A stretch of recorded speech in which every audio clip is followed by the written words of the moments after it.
Yamal togobet sil mortiriguero guil algar belan la raskule la rimeriang tel direk mal togobet sil mora rimeriang tel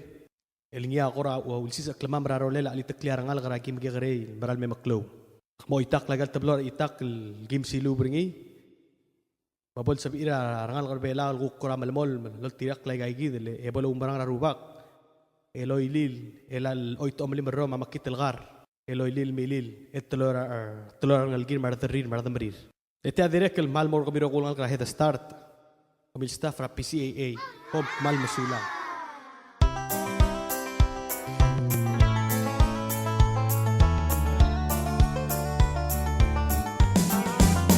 Hatsesel altara o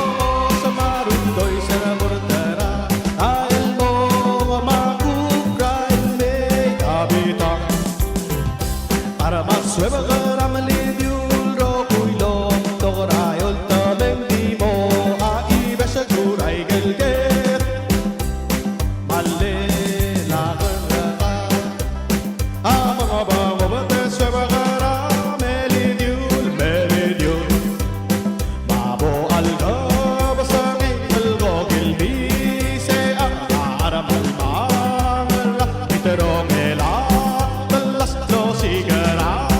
lugal tiridaram loy mangarayol tara ongo se mga sakar ragaril mga lubeng raluge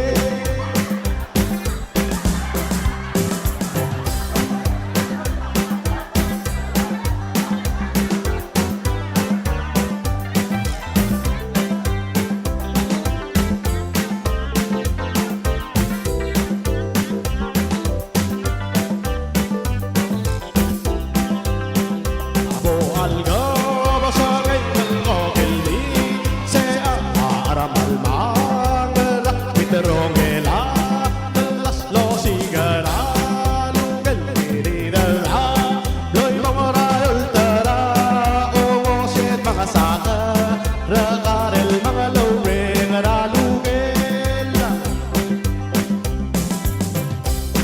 Maragere magere magere moldange se tirogu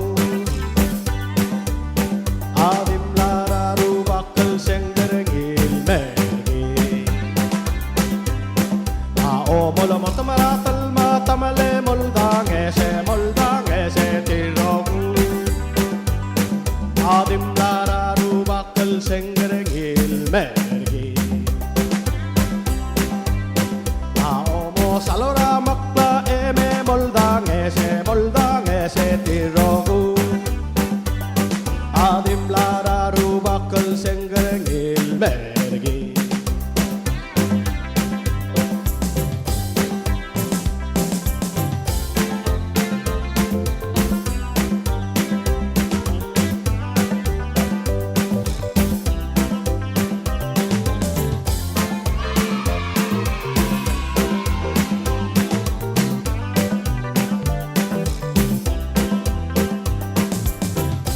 O molding ra o bange me moldange se tirogu Adim lararu bakal senggerengil mergi Ama